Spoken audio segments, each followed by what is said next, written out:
Евроньюз. Кыргызстан Европа аймагына кирүүгө уруксат берүүчү баштапкы тизмеге кирбей калды. Кыргызстан жакынкы кошуна республикалардан айырмаланып, 1-июлдан тартып Европа биримдигинин аймагына кирүүгө уруксат берилүүчү өлкөлөрдүн баштапкы тизмесине кирген жок. Бул тууралуу маалыматты Евроньюз агенттиги жарыялап, тизме 25-июнда Брюссельде уюмдун өкүлдөрүнүн жыйынында талкууланганын кабарлады. Бейшемби күнү европалык чиновниктер кайсы өлкөлөргө уруксат берилбей турганы боюнча бир пикирге келе алышкан жок. Ошону менен катар Евроньюз агенттигинин Европа биримдигиндеги жеке булактары уюмдун тышкы чек арасы 1-июлдан тартып ачыларынан күмөнү бар экенин айтышкан. Уруксат берилгени жаткан өлкөлөрдүн тизмесинде 50дөн ашуун мамлекет бар. Кыргызстандын аймактагы кошуналары Казакстан, Тажикстан, Туркменистан жана Өзбекстан бул тизмеге кирди. Тизме ар бир өлкөдөгү коронавирус боюнча эпидемиологиялык абалды эске алуу менен түзүлгөн. Азаттык бул маселе боюнча Кыргызстандын Тышкы иштер министрлигине кайрылып, азырынча комментарий жоктугу тууралуу жооп алды. Дүйнөдөгү коронавирус пандемиясына байланыштуу Европа биримдигине кирген өлкөлөр чек арасын жаап, бардык каттамдарды токтоткон. Бул чектөөлөр азыр акырындап алынууда. Коронавируска гум жардамга келген 4 миллион сомду сугунуп койгон атка минерди жер жутту. Өңгөчү үзүлгөнчө Бишкекти коронавируска каршы жабабыз деп кыйкырып жаткан Кыргызстан партиясынан Балбак Төлөбаевдин себеби бар экен. Себеби карантин болсо атка минерлерге гум жардам келип турат да. Балким ошондонбу. Бишкектин мэри Азиз Сурахматовдун кепкасы $330 же 24.789 сом 60 тыйын, ботинкеси $710 же 83.335 сом 20 тыйын, кийгендери $2000 же 150.240 сом, көз айнеги $550 же 40.260 сом. Мына эл унга жетпей жүрсө, Бишкек мэри 150.000 сомдук кийим кийип алып шапар тээп жүрөт. Карантиндин пайдасын айыл өкмөттөрү да табышты. Алсак Аламүдүн районундагы Таштөө айыл өкмөтүнүн башчысы Бакыт мырза кол алдындагыларга айлык деп 113.528 сомдон бөлүп, коронавируска гуманитардык жардамга келген 4 миллион сомду сугунуп койгон. Таштөө айыл өкмөтүнө караштуу Барансовка, Бир булак, Таштөө, Чоң Таш, Заречный жана башка айылдардын 7000ге чукул адамы карантин учурунда жей соруп күн көрүштү. Ал эми Бир булактык Бакыт мырза демөөрчүлөр карантинге карата берген азык-түлүктөн берилген гуманитардык жардамдарды жакындарына, тааныштарын берип, 4 миллион сомдун изин жашырган. Бул тууралуу айыл өкмөтүнүн эли билип калып, коопсуздук кызматкерлерине билдиришкен. Прокуратуранын кызматкерлери өз учурунда бул кылмыш ишин тергеп, 4 миллион сомду ордуна коюуга милдеттендирген. Бул акча каражатын төлөөгө келгенде айыл өкмөтү Бакыт мырза жер жутуп кеткен сыяктуу жок. Эмне карантинге келген миллиондорду ичип жеп алып качып кетсе боло береби? Карантинде желоп турган кары-картаңдардын жетим-жесирдин убалы кимге? Азизбек Келдибеков, Назар Ньюс. Путиндин Атамбаев менен иши жок. Жээнбековдун аскердик парадка катышпай келгени үчүн саясий боек бербегиле. Президент Жээнбеков Москвада өткөн аскердик парадка катышпай келгени үчүн ар ким саясий боек берүүгө аракет кылып жатат. Окуяны экс-президент Алмазбек Атамбаевдин айланасына алып барып байлаганга аракет кылгандар бар экен. Эми өзүңөр ойлонуп көргүлө. Атамбаев кечеги күн, анын бүгүнкү күнгө, келечекке эч кандай тиешеси жок. Атамбаев Путин мамилесин президент кезинде, андан кийин да кандай болду, анын баарын биз көргөнбүз. Акыркы жолу Атамбаевдин Россияга жасаган 2 жолку сапарынан майнап чыкпагандыгынын, Путинге жолу калбай артка кайткандыгынын өзү Атамбаев маселесинде Кремлдин так позициясы бар экени ачыкталган. Бул бир. Экинчи жагынан Путин Атамбаев менин досум эле деп ЭАПтин стратегиялык саясатына доо кетирбейт. Бул Кремль жасай турчу иш эмес. Ал эми Рыжевдеги иш-чарага байланыштуу тараптардын эки ача пикирлери. Бул тышкы саясат бөлүмдөрүнүн түшүнбөстүктөрү катары гана баалайм. Россия, Кыргызстан мамилесинде ажырымга алып бара турчу акыйнекти көргөнүм жок. Ага себеп деле жок өзү. Берки талкуу жараткан Россиянын Канттагы авиа базанын учуу тилкеси боюнча келишимде депутаттар 15 жылдык мөөнөткө ратификация кылып берген. Бул саясий боекта азыр жабык тема. Макала Медер Шерматалиевдин Facebook баракчасынан алынды. Шамурза Бөрүкулов. Эрдогандын Атамбаевди көргөндө кускусу келип, денесин аллергия басып кетчү. Facebook социалдык тармагынын колдонуучусу Шамурза Бөрүкулов өзүнүн баракчасына Акаев, Бакиев жана Атамбаев тууралуу билдирүү жазып чыкты. Анын билдирүүсү төмөндө өзгөртүүсүз берилет. Жугундукорлордун ар дайым Бакиев светти өчүргөн, тезектер деген күнөөсү болсо качпайт эле деген сыяктуу сандырактаган дежурный пикирлерин окуп итиркейим келет. Ушундай сөздөрдү билип туруп атайын жазышабы же чын эле эмне деп жазып жаткандарын өздөрү түшүнбөгөн деңгээлде байкуш болуп калышканбы деп ойлоп коем. Алардын ою боюнча Атамбаев аппак экен, ошон үчүн сыртка чыгып кетпептир. Ачык эле дал ушинтип тантырашат. Жугундукорлор раз навсегда мээңерге куюп алгыла. 3 президенттин бири-бирине таптакыр окшобогон 3 турдуу жагдайы бар.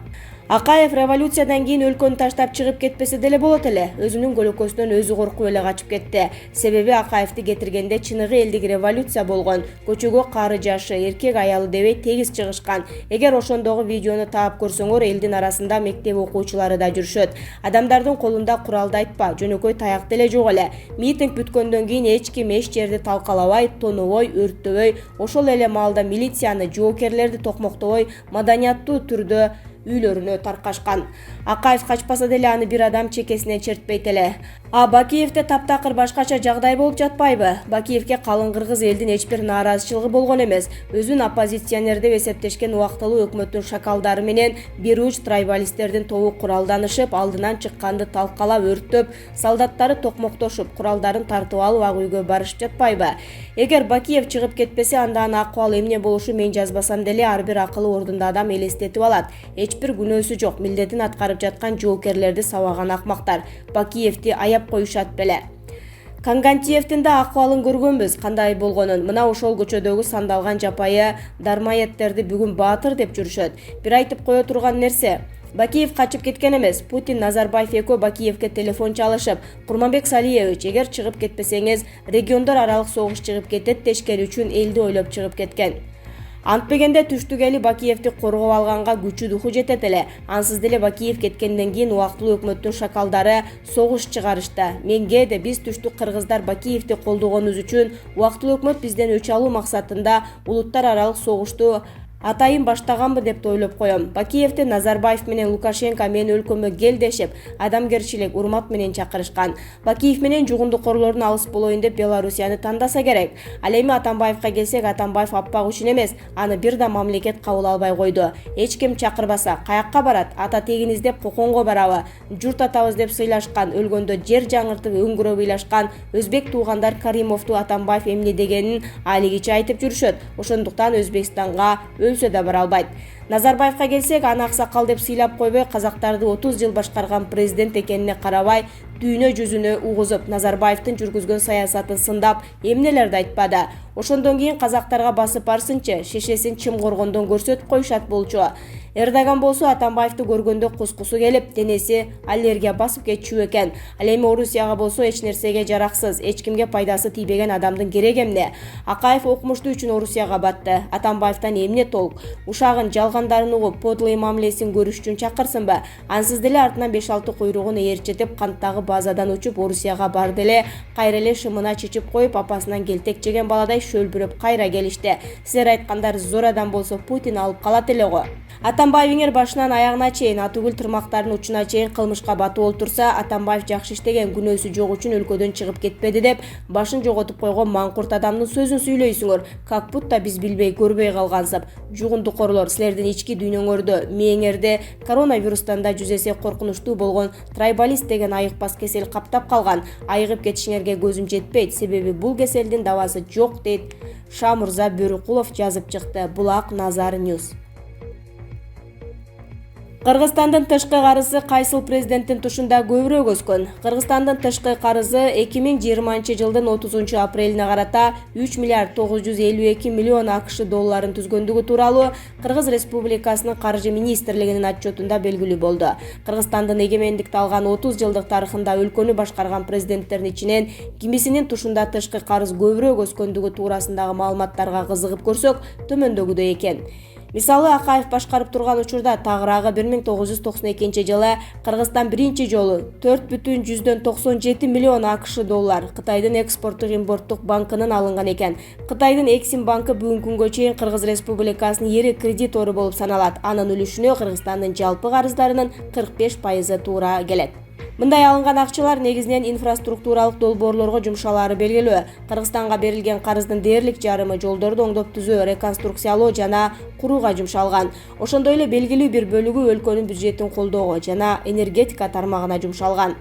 Алынган каражаттардын көпчүлүк бөлүгү Аскар Акаевдин 15 жылдык башкаруу учурунда алынган экен. Бул бөлүк жалпы карыздын ичинен 49%-ын түзөт. Тышкы карыздын андан кийинки басымдуу бөлүгү Алмазбек Атамбаевдин башкарган учуруна туура келет экен. Ал башкарган 6 жыл ичинде жалпы карыздын 29% алынган. Кийинки орундагы үлүш өлкөнү 5 жыл башкарган Бакиевдин учурунда алынган карыз 13%. 29 жылда карыздын ар жылдык орточо өсүүсү 136,28 миллион АКШ долларына барабар. Эгерде президенттердин башкарган учурларына бөлүп карасак, анда ар жылдык өсүүлөр Атамбаевдин башкарган учуруна туура келери да белгилүү болду.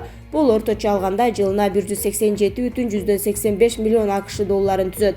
Ал эми азыркы президент Сооронбай Жээнбековдун учурунда азыраак темпте өсүп жаткандыгы белгиленген. Башкача айтканда, орто эсеп менен жылына 52,33 миллион АКШ доллары. Бир жылда алынган эң көп сумма кимдин учурунда алынган деген суроого жооп издегенде мындай учур Курманбек Бакиевдин учурунда болуптур. Тагыраагы 2009 жылы 347,69 миллион АКШ доллар алынган. Ошентип тышкы карыздарды алууда жана анын көбөйүшүн кайсыл президенттин салымы чоң экендигин маалымат катары ар бир жаран билип койсо болот. Мындай маалыматты топтоодо ар бир президенттин милдетин аткаруучу болгон жылдары боюнча маалыматтар алынган. Мисалы, Жээнбеков 2017 жылдын аягында президенттик кызматка келген, Атамбаев дагы 2011 жылдын аягында президенттикке келген. Коом пресс. Рафаэль Физиев октагонго Кыргызстан жана Азербайжан желектери менен чыгат. Кыргызстандык мушкер Рафаэль Физиев эмне үчүн октагонго Кыргызстан жана Азербайжан желектери менен чыгаарын айтты. Бул тууралуу атактуу мушкер Вестник ММА каналына берген маегинде билдирди. Мен Казакстанда төрөлгөм, ал жакта 12 жыл жашадым. 2004-2005 жылдары биз Кыргызстанга көчүп келдик. Ошентип мен Таиландка кетерден мурун өмүрүмдүн экинчи жарымын Кыргызстанда өткөрдүм. Бишкекте мектепте Ички иштер министрлигинин академиясын бүтүргөм. Бардык досторум ошол жерде. Эмне үчүн эки желек менен десеңер, себеби Азербайжан эч качан менин жүрөгүмдөн чыкпайт. Улутун кантип унутсун, бул туура эмес деп ойлойм. Ошондуктан мен октагонго эки желек менен чыктым. Азербайжандын желеги менин элим, Кыргызстандын желеги менин мекеним, өскөн жерим. Мен өзүмдү жылуу жана бактылуу сезем, деди. Мындан тышкары Рафаэль Физиев картайганда Кыргызстанда жашай тургандыгын айтты. Мен Кыргызстанды жакшы көрөм, ошол жерде өз үйүмдөй сезем. Эртең эмне болорун билбейм, бирок улгайган курагымда ушул жерде жашагым келет, деди Физиев.